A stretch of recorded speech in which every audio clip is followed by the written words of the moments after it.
नमस्कार। इस विशेष बुलेटिन में आप सभी का बहुत बहुत स्वागत है। आपके साथ मैं हूं शैला निगार और मेरे साथ है मेरी सहयोगी मनीषा, जो साइन लैंग्वेज में आप तक खबरों को पहुंचाएंगी। शुरुआत हेडलाइंस के साथ। जनजातीय गौरव दिवस आज, भगवान बिरसा मुंडा की जन्मस्थली आलेहातू जाएंगे पीएम मोदी। विकसित भारत संकल्प यात्रा की करेंगे शुभारंभ। पीएम किसान सम्मान निधि की 15वीं किस्त भी करेंगे जारी।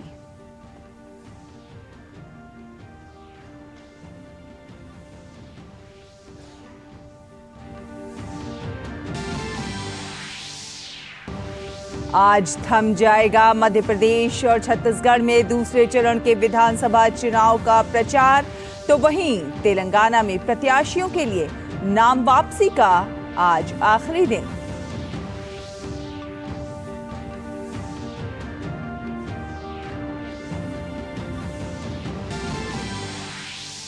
राजस्थान के बायतू में आज पीएम मोदी करेंगे चुनावी रैली। छत्तीसगढ़ में अमित शाह और जेपी नड्डा के अलावा कांग्रेस नेता राहुल गांधी संभालेंगे मोर्चा। वहीं मध्य प्रदेश में खड़गे और प्रियंका समेत कमलनाथ के पास जिम्मा।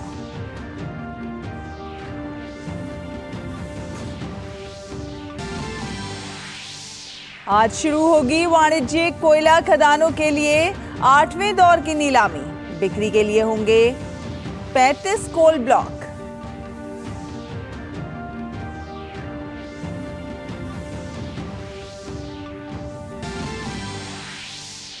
सैन फ्रांसिस्को में वाणिज्य और उद्योग मंत्री पीयूष गोयल ने लैम रिसर्च के अध्यक्ष और सीईओ टिम आर्चर से की मुलाकात। भारत में सेमीकंडक्टर के क्षेत्र में निवेश के अवसरों पर हुई चर्चा।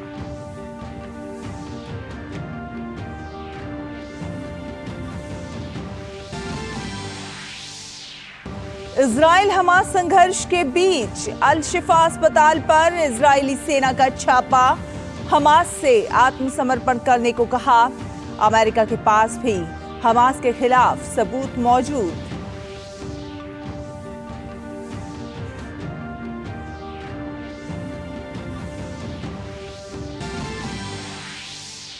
न्यूजीलैंड से सेमीफाइनल के लिए तैयार टीम इंडिया। आज मुंबई के वानखेड़े मैदान पर होगा आमना सामना। रोहित शर्मा बोले, बड़ा फैक्टर नहीं होगा टॉस।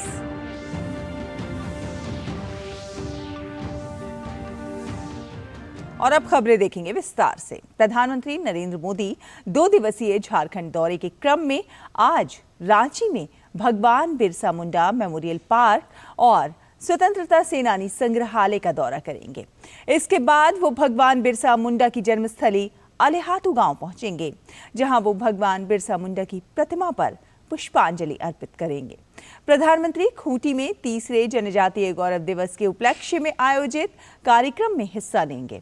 इस दौरान प्रधानमंत्री विकसित भारत संकल्प यात्रा और प्रधानमंत्री विशेष रूप से कमजोर जनजातीय समूह मिशन का शुभारंभ करेंगे।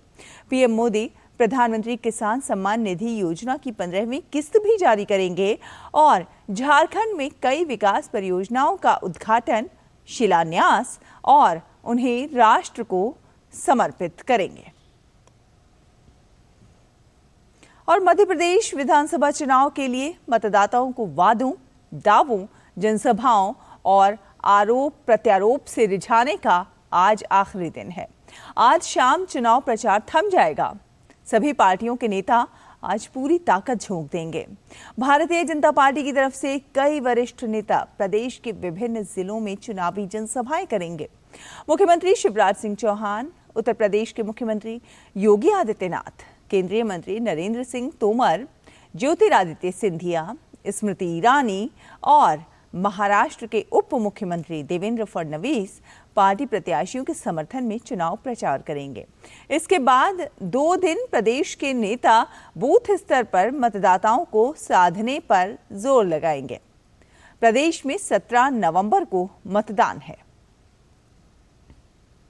वहीं कांग्रेस नेता भी चुनाव प्रचार के अंतिम दिन वोटरों को लुभाने और रिझाने का भरसक प्रयास करेंगे।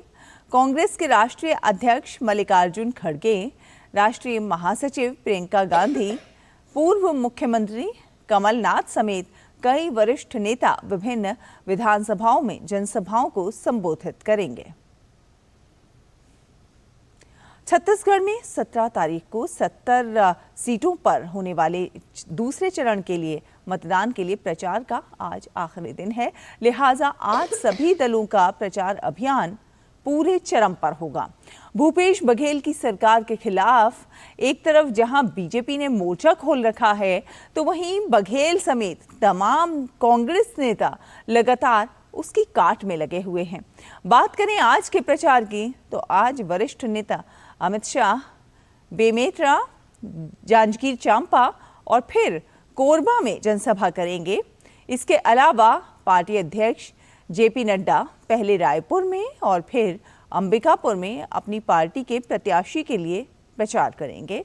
वहीं कांग्रेस नेताओं में भूपेश बघेल का आज धुआंधार प्रचार अभियान होगा।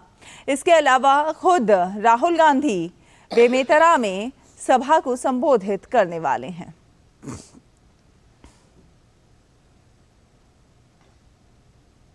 और आपको बता दें कि तेलंगाना विधानसभा चुनाव के लिए भरे गए नामांकन पत्रों में से 606 उम्मीदवारों के नामांकन पत्र खारिज हो गए हैं और अब कुल 2898 उम्मीदवार चुनाव मैदान में हैं।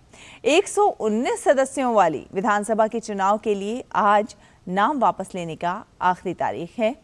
इन सब के बीच तेलंगाना में सरकार बनाने के लिए हर राजनीतिक दल बेताब है। बीआरएस, कांग्रेस, बीजेपी के अलावा बाकी छोटे दल भी इस चुनाव में अपना भविष्य तलाश रहे हैं। लिहाजा मतदाताओं को लुभाने के लिए दिन रात स्टार प्रचारकों की फौज मैदान में है।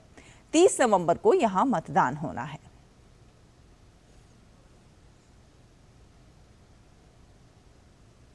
राजस्थान की सभी 200 विधानसभा सीटों पर 25 नवंबर को वोटिंग होगी। आज प्रधानमंत्री नरेंद्र मोदी बायतू में चुनावी सभा को संबोधित करेंगे। बायतू में त्रिकोणीय मुकाबला देखने को मिल रहा है। पश्चिमी राजस्थान के जाटलैंड में बाड़मेर की बायतू विधानसभा सीट पर कांग्रेस और आरएलपी ने 2018 चुनाव के प्रत्याशियों को फिर से मैदान में उतारा है। वहीं बीजेपी ने इस बार नए चेहरे पर भरोसा दिखाते हुए बालाराम मुंड पर भरोसा दिखाया है। बायतू विधानसभा सीट पर कांग्रेस ने हरीश चौधरी को प्रत्याशी बनाया है। बीजेपी ने बालाराम मुंड को और आरएलपी ने उम्मेदाराम बेनीवाल को उम्मीदवार बनाया है। इस हॉट सीट पर पीएम मोदी की सभा के जरिए बीजेपी बाड़मेर, जैसलमेर की सभी सीटों को साधने का प्रयास करेगी। और यहां पर वक्त एक छोटे से ब्रेक का है। जल्द हाजिर होंगे, देखते रहिए टीटी न्यूज़। पता है इन्वेस्टर्स के लिए एक इन्वेस्टर प्रोटेक्शन फंड होता है IPF। लेकिन अगर तुम्हारा ट्रेड एक्सचेंज पर एग्जीक्यूट नहीं हुआ या फिर कोई गारंटीड रिटर्न्स वाली स्कीम है, तो ये IPF आपकी मदद नहीं कर सकता है। और अगर आपका ब्रोकर ही डिफॉल्ट। निज कानूनों में संशोधन कोयला क्षेत्र को खोलने में सहायक बना। इससे सार्वजनिक और निजी दोनों क्षेत्रों की कंपनियों के लिए समान अवसर सुनिश्चित करने और कोयले के अंतिम उपयोग पर किसी भी प्रतिबंध के बिना कोयला खदानों की नीलामी की अनुमति देने का रास्ता साफ हुआ। इन खदानों से निकलने वाले कोयले का उपयोग निजी खपत, बिक्री या फिर किसी अन्य उद्देश्य के लिए किया जा सकता है। वाणिज्यिक कोयला खनन की शुरुआत से कई लाभ हुए हैं। इससे स्वस्थ प्रतिस्पर्धा को बढ़ावा मिला है, सरकार का राजस्व बढ़ा है और निजी भागीदारी के माध्यम से कोयले की आपूर्ति बढ़ी है। महत्वपूर्ण बात यह है कि कोयला समृद्ध राज्यों ने इन नीलामियों के माध्यम से पर्याप्त राजस्व हासिल किया है, जो क्षेत्रीय विकास को गति देने और क्षेत्र के लोगों को प्रत्यक्ष और अप्रत्यक्ष तौर पर रोजगार के अवसर प्रदान करने के लिए तैयार हैं। पिछली सफल नीलामियों के मद्देनजर वाणिज्यिक कोयला खनन नीलामी का आगामी 8वां दौर इस क्षेत्र को आगे बढ़ाने के लिए मंत्रालय की अटूट प्रतिबद्धता को दर्शाता है। नीलामी के आगामी दौर में बोलियां लगाने के लिए कुल 35 कोयला खदानें होंगी, जिसमें CMSP अधिनियम 2015 के तहत 11 और MMDR अधिनियम 1957 के तहत 24 कोयला खदानें शामिल हैं। इनमें से 14 कोयला खदानें पूरी तरह से तैयार हैं, जबकि 21 आंशिक रूप से तैयार हैं।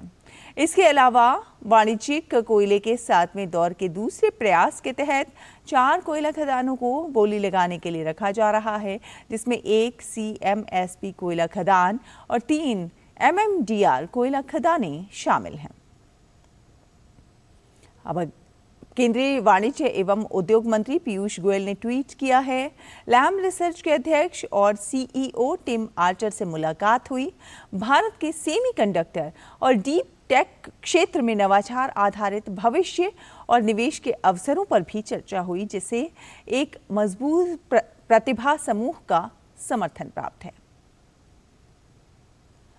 और अब अगली खबर का रुख करते हैं। आपको बता दें कि इजराइल और हमास के बीच संघर्ष में अल शिफा अस्पताल एक ऐसा केंद्र बन गया है जिसकी इस वक्त खूब चर्चा हो रही है।